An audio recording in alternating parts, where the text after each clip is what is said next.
ஐயோ! என்ன இப்படி சொல்லிட்டு போறாங்க? அட கடவுளே! நான் இப்ப என்ன பண்ண போறேன்னே தெரியலையே! என்ன பண்ணலாம்? வேற வழியே இல்ல. இந்த நேரத்துல நம்ம இந்த குழந்தைய வச்சுட்டு ஒண்ணுமே பண்ண முடியாது. டாக்டர்கிட்ட போயிட்டு கையில கால்ல கெஞ்சி விழுந்து எப்படியாவது இந்த குழந்தைய இது பண்ண ட்ரை பண்ணலாம்.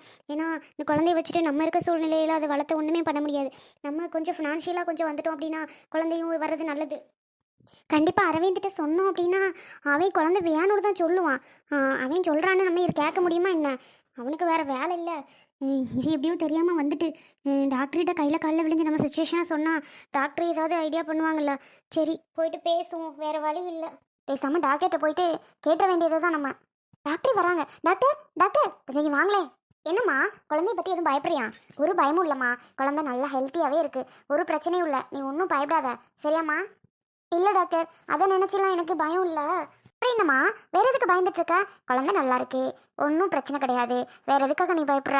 கொஞ்சம் சேஃபாக இருந்துக்கோ, அவ்வளோதான். டேப்லெட்ஸ்லாம் கரெக்டாக போட்டுக்கோ, கொஞ்சம் சேஃபாக இருந்துக்கோ, ஹெல்த்தியாக சாப்பிடு. சரியாம்மா? இல்லை டாக்டர், நான் அதை பற்றி கேட்கல. உங்ககிட்ட நான் எப்படி அதை சொல்ல போகிறேன்னு தெரில. என்ன விஷயம் அப்படின்னா, நாங்கள் கொஞ்சம் இப்போதைக்கு ஃபேமிலி கஷ்டப்பட்டுட்ருக்கோம். கஷ்டப்படுறோம் அப்படின்னா சாப்பாடு கூட கஷ்டம்னு சொல்லலாம். நான் இப்போ தான் வேலைக்கு ஜாயின் பண்ணி போயிட்டுருக்கேன். நான் ஒரு 10 நாள் கூட ஆகலை. அதுக்குள்ளே ஏன்னா நான் இன்னும் 1 மாதம் சம்பளம் கூட வாங்கலை டாக்டர். எங்கள் வீட்டில் ரொம்ப கஷ்டம். வேலைக்கு போனால் தான் சாப்பாடுங்கிற நிலமையே இருக்குது. இந்த டைமில் போயிட்டு குழந்தை உண்டாயிடுச்சு. அதான் குழந்தைய. ஹலோ, நிறுத்துங்க முதல்ல. என்ன பேச்சு பேசுகிறீங்க? எங்கம்மா அவனோட ஹஸ்பண்ட் வரலையா?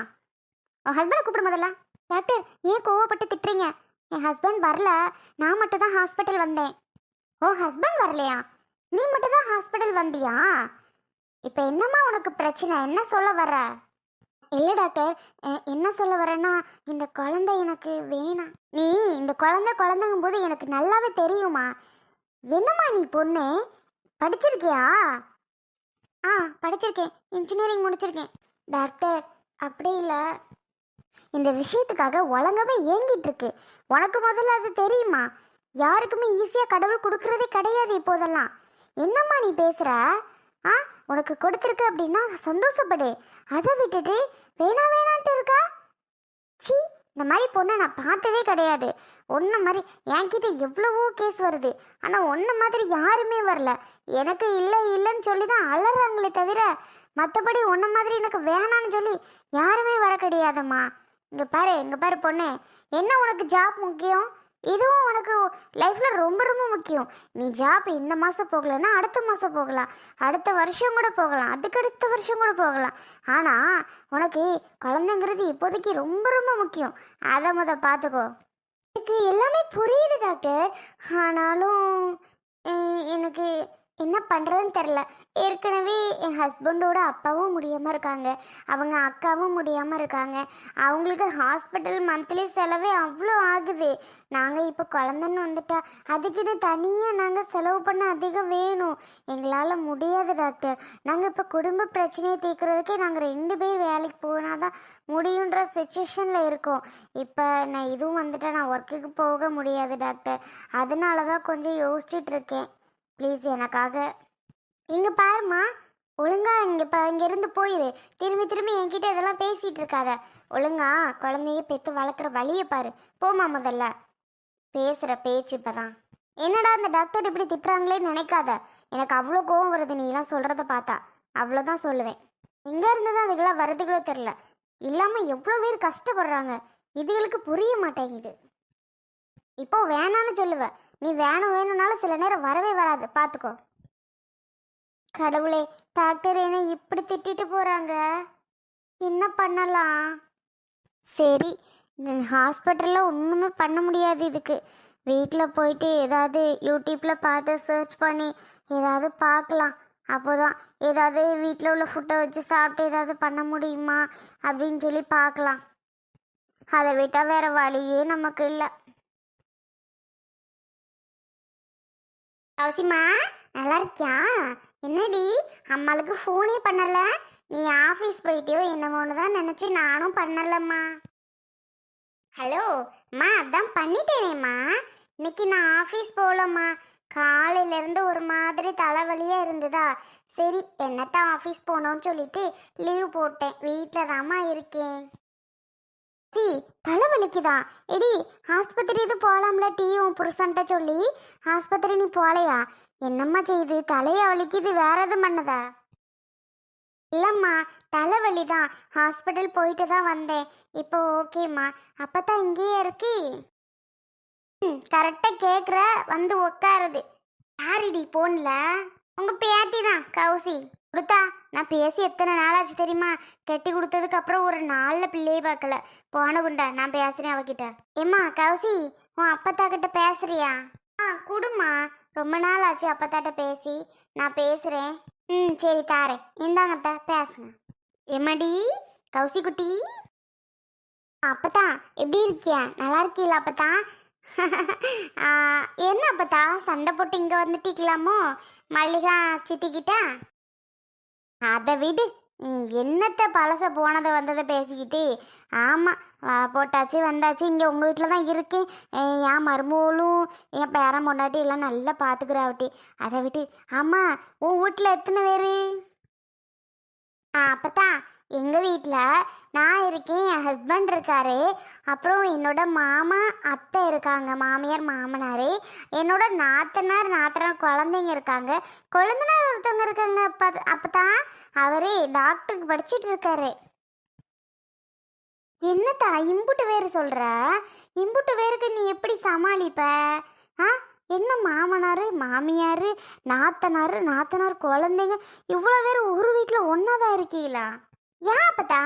ஆமாம், ஒரு வீட்டில் ஒன்றா தான் இருக்கேன். ஏன் இதில் என்ன இருக்கு? அடியே கிறுக்கி, நான் சொல்கிறத முதல்ல கேளு. இங்கே பாரு, உன் நாத்தனாரெல்லாம் வீட்டில் வச்சுட்டு இருக்காத, அங்கிட்டு துரத்தி விடுடி. அவ புருஷன் விடு இல்லையா? ஆமாம், நீ மட்டும் இரு. நீனும் உன் புருஷனும் சமைச்சு சாப்பிட்டுட்டு நீ வாட்டுக்கு சொகுசாக இருக்கலாம்ல. மாமியார் மாமனார் அதெல்லாம் தனியாக விடுடி. உன் மாமியார் என்ன ஆக்கி சாப்பிடாதான் என்ன? அதெல்லாம் அதை ஆக்கி சாப்பிட்டுக்கிறோம். நல்லா தானே வயசாக இருக்குது, சாப்பிட்டுக்கிறட்டும். ஆமாம், உன் நாத்தனார் உன் புருஷன் வீட்டுக்கு விரட்டி விடு. நீ எல்லாத்தையும் வச்சு பார்த்துட்டு இருக்க முடியுமா? நீ உன் புருஷனும் சமைச்சியெல்லாம் சாப்பிட்டீங்களான்னு அக்கடான்னு இருக்கலாம். அத்தை அதெல்லாம் பேசாதிய, அவள் குடும்பம் என்னமோ பண்ணட்டும். இருடி, இதெல்லாம் உன் அம்மா கறி உனக்கு சொல்லி கொடுக்கலையா? என்னது இதெல்லாம்? எல்லாரும் தனித்தனியாக இருந்தால் தான் நல்லா இருக்கும், உனக்கும் நல்லா ஃப்ரீயாக இருக்கும். அதுக்கு தான் அப்பத்தான் சொல்கிறேன். இல்லை அப்பத்தா, அவங்கெல்லாம் பாவம் அப்பத்தா, ரொம்ப நல்லவங்க. எந்த கெட்டதும் நினைக்க மாட்டாங்க. எனக்கு ரொம்ப நல்ல பாசமாக பார்த்துக்குவாங்க அப்பத்தா. எதுக்கு எல்லாரும் ஒன்றா இருந்தால் தான் ஜாலியாக இருக்குது. இப்போ என் அத்தை ஒன்றுமே என்னை வேலை பார்க்கவே விட மாட்டாங்க. அவங்க தான் அப்பத்தா எல்லாரும் எல்லா வேலையும் பார்ப்பாங்க. அடியே அதுக்கு சொல்லலை, வேலை பார்க்குறது அவளாக இருந்தாலும் நீங்கள் எல்லாம் புருஷன் சம்பாதிக்கிறதெல்லாம் எல்லாத்துக்கும் பண்ணி ஆகணுண்டி. அவங்கள தனியாக விட்டுட்டேன்னா அந்த கிழவி ஒரு கூலி வேலைக்கு போய் அதை பார்த்துக்காதா, அது சமைச்சு சாப்பிட்டுக்கிறாதா? உன் புருஷன் வேலை பார்க்குறத நீ கொஞ்சம் சேமிச்சு வைக்கலாம், நீ அதை காசை வச்சு ஏதாவது ஒன்று பண்ணிக்கலாம். இப்போ எல்லாத்துக்கும் சேர்த்து ஒன்று ஒன்றா பண்ணிகிட்டு இருக்கணும். துணிமணி எடுக்கிறதுலேருந்து எல்லாம் பண்ணணும். தேவையா உனக்கு? அதுக்கு தான் சொல்கிறேன். உன் நாத்தனாக்கறியா உன் புருஷன் வீட்டுக்கு விரட்டி விடு. உன் மாமியார் மாமனாவையும் தனியாக விரட்டி விடு. நீ உன் புருஷனும் தனியாக வேறு வீடு பார்த்து போவாங்கடி அங்கிட்டு. ஐயோ அத்தை, அதெல்லாம் பேசக்கூடாது. இங்கே பாருங்க, போனை கொடுங்க.